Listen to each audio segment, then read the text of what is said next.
Hello again, friends. This is Ron with Mobile Fix Automotive. Today I'm hoping to help out some people with some mystery coolant losses and engine misfires on their Ford Triton engines. I'm working on a 2003 Ford F-150 today.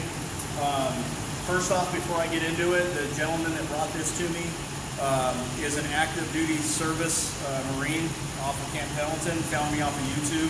And I want to give a shout out to him and thank him for his service, and all of you that serve in the armed forces. I like to support our troops as much as possible. So with that being said, it's a 2003 F-150. It's got the Triton 4.6 in it, very similar to the 5.4. Not a lot of differences other than some internal stuff and a couple of outside things, but the engines are almost identical. So if you have a 4.6 or a 5.4 or a 6.8, this can apply to you. What's going on with this vehicle is he's losing coolant at a slow rate, but he has to keep continually topping it off. He has a check engine light on, and he has a P0301 cylinder 1 misfire, and he also has a P0316 engine misfire at startup. That's the key on this one that you're going to want. If you've got the 316 code, that is going to be something you're going to want to look for. And it's very rare for me to see what's going on with this vehicle in my shop, and so I wanted to take the time to stop and shoot this video. So basically what we've got is coolant loss and an engine misfire, and we need to figure out why. Now, the first thing you're going to do when you have a coolant loss is you're going to use a tool that's going to pressurize your cooling system. You're going to let it sit. You're going to look for leaks on the ground. You don't see any. You're going to look at all your hoses, radiator, everything on the engine, and you're basically going to verify you have no external coolant leaks. In this case, I think that was done by him, some others, and then me. There is no external coolant leak on this engine. The 4.6s and the 5.4s with the plastic intake manifolds are known to leak coolant across the top of the heads. I already have a video on that. This is an all aluminum intake manifold that's on this one, so it's a little bit different in the way it's designed. And so here, let me just show you real quick what I found and what I'm up against on this one. So go ahead, and my video here, Justin is going to come in. We're going to look at the codes. You can get a nice close-up on that if you can. So the top one is a P0301, cylinder 1 misfire detected. And then the next one down is a P0316 as stated, which is an engine misfire detected at startup. Now I'll tell you why this one is coming up after I show you the diagnostic, but I am running for those of you that want to know what scan tool I have, I get a lot of questions on which tools I use, and sometimes I forget to divulge that. This is a Snap-on Solus Ultra. It's about a 5-year-old scanner, so they got some newer designs out, but I really am comfortable with the scanner. I like it. It does a lot of things that make things easy. So right now I'm going to back out of that, and I'm going to go down to functional tests, and I'm going to go to cylinder contribution test and just cycle through until it gives me what I'm looking for. Now right now you're going to probably notice that cylinder number 1, which is the black line, has no cylinder misfires right now. Okay, and the engine's running nice and smooth.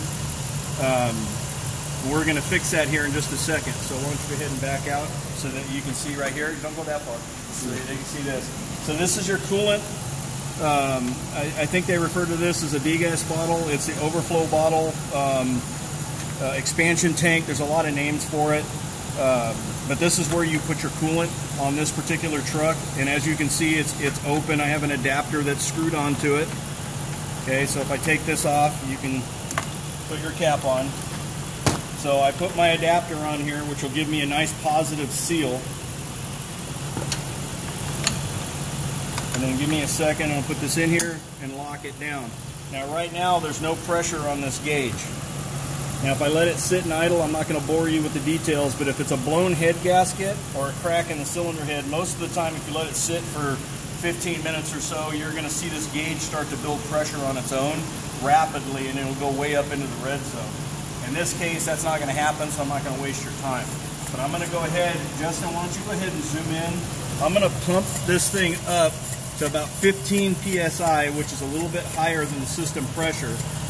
And if all goes right, you're going to see the numbers, which are already changing, you're going to see the numbers start to misfire.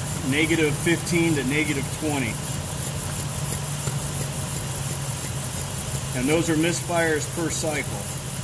Okay, so if you want to back out and show them how much pressure I have on the gauge, just so that they can verify, I'm at 15 psi.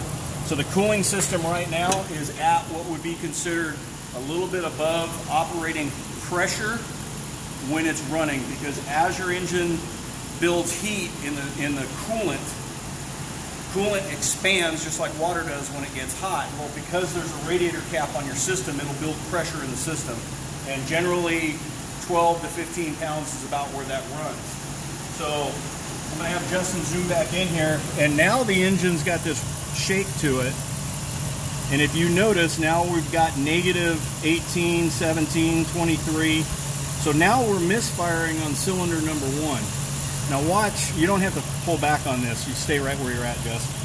You're going to hear me release the pressure off of this system, and watch how quick those go back to 0. See that? Okay, now you can back out, pan out. Okay, so what this is telling us is that we have a coolant leak under pressure that is getting inside the engine, and it's getting into cylinder number 1. Okay, so cylinder number 1 is getting raw coolant into it. Now, while it's under pressure, the exhaust exit on this vehicle is on the right rear. Go ahead and aim down the side. There's no smoke coming out of the tailpipe on this. I probably just yelled into the mic because you got so close to me. So there's absolutely no smoke coming out of the tailpipe.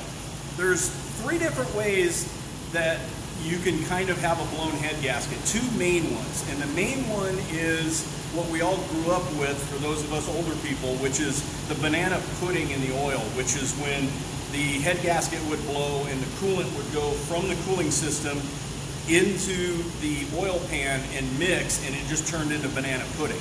Okay, that's the most common old school way of blowing a head gasket. But there's a couple of newer ways that are more predominant now. The second one, which is one that I see actually more than the pudding, which is when a head gasket blows and it builds so much pressure in that overflow bottle that we were talking about that it just blows coolant everywhere when you try to drive. You fill it back up and it's fine for a little bit, and then as soon as you try to drive it, it blows out again. That's usually an indication that the head gasket's blown into the cooling system, not into the oil pan. And then you have cracked heads into the cooling system, which also will overpressurize the bottle. So in this particular case, my gut instinct is telling me, because of the cylinder that this thing is misfiring on, and I'm going to have Justin zoom in here real quick so I can show you. This is the... Why don't you pause that for a second, stay right where you're at, just pause it, let me grab a pointer.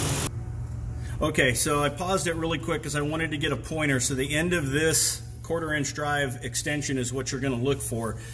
This is one of the coolant hoses, the heater hoses that go back into the heater core.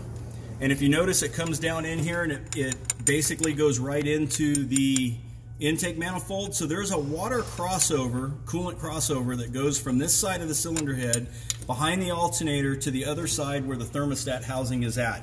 Okay, we're only going to really focus right here, because what's interesting about this particular failure right now is that there's coolant right here. This is the number 1 intake runner right here. Okay, so they're separated right here with a gasket. Now, if that gasket gets a pinhole leak in it, under pressure, the coolant will go from here past the gasket into this port, and it'll run down this inside the cylinder head and drip out into the number 1 cylinder. And what happens is that the coolant will override the fuel on the spark plug and basically stop the spark plug from firing, and it causes a dead miss. Why don't you go ahead and back out and give me a shot. And so there's a couple of things that this can be. And number 1, it can be a blown head gasket. It can be a pinhole leak from the cooling system to the head gasket. It can also be a crack in the cylinder head on the cooling system side, where there's a hairline crack in the aluminum from an overheat or from some sort of stress from the engine at some point in its life, that the coolant under pressure is dripping through the crack into the cylinder. Now, on this one, the reason why I'm going with the possible intake manifold gasket is because before we started shooting the video, I removed the coil from the #1 cylinder, I removed the spark plug, and I set my handy bore scope down in there, my high definition camera with a 90-degree angle mirror on it that fits on the tip. And it's really, I'm not going to show it to you only because it's so quick before it fogs up that you really aren't going to see it on the camera. But as the bore scope camera enters the cylinder just past the spark plug threads, I get a split-second view of the open intake valve, and there is fluid all over the intake valve. So either the head's cracked around the valve or the intake gasket's leaking and dripping past the intake valve. Hopefully that doesn't confuse you too much, but that's basically what I'm facing on this. So what this vehicle is doing is, with the radiator cap on it normally, the system's able to build pressure because as the water expands from being hot, it puts pressure on the system. When it puts pressure on the system, it can force water to squeeze through holes that it wouldn't go through normally. So when he drives this, and let's say he does a half an hour drive with it and the system's up to full temperature, and then he shuts it off, while the vehicle is sitting shut off, not running, the pressure is still in the system until the coolant cools down to a normal temperature. So it will push fluid into, however it's getting into the #1 cylinder, and it will build up to a point that there's so much liquid inside the cylinder, you can actually do what's called a hydro lock, which is where there's so much fluid in the cylinder, as the piston comes up with the valves closed, the piston comes to a dead stop because you can't really compress water like you can air, and that can damage engine components. I believe he might be getting a little bit of that because he told me when he dropped the vehicle off that when he starts it up, when it's cold, he's hearing a really strange noise. And then it goes away after a few seconds of warming up. And my guess is he's getting way too much coolant in the #1 cylinder and he's hearing it hydrolock. So what I'm doing right now is just giving you guys a heads up for those of you that are chasing mystery misfires and coolant leaks on your Triton engines. You need to look at this. If you happen to have this problem where you pressurize it and you can see the misfire on your engine while it's pressurized and then the misfire goes away when you unpressurize it, you are bypassing from the cooling system into the cylinder somewhere. The reason why I believe this one's going to be a gasket and not a head gasket, intake gasket, not a head gasket, is simply, once again, because the #1 cylinder and the crossover port are side by side, and I've already shown in other videos that the gasket designs on these, when they get any sort of age on them, will break down, deteriorate, and they will start to leak. Now this is the aluminum intake manifold, not the plastic one, so it doesn't have the double gaskets across it. It's just got a single base gasket, but that base gasket's still plastic with rubberized around it. So hopefully this will help you out. Like I say in my videos, if you guys have questions pertaining to this problem, you're welcome to call me and I'll walk you through what I've done. Please, I cannot diagnose cars over the phone anymore. It's getting way too demanding on me. And most vehicles like this here, I don't know how I would tell you how to find this over the phone. It's just too complex to do. But for those of you that are fighting this issue, once again, I'm getting redundant and saying the same thing over and over. So I'm hoping this helps you guys out with the Triton. And once again, I'm Ron with Mobile Fix Automotive, and I'll let Justin point that at the wall so you can see the phone number and the address where I'm at. And I look forward to seeing you on another video soon.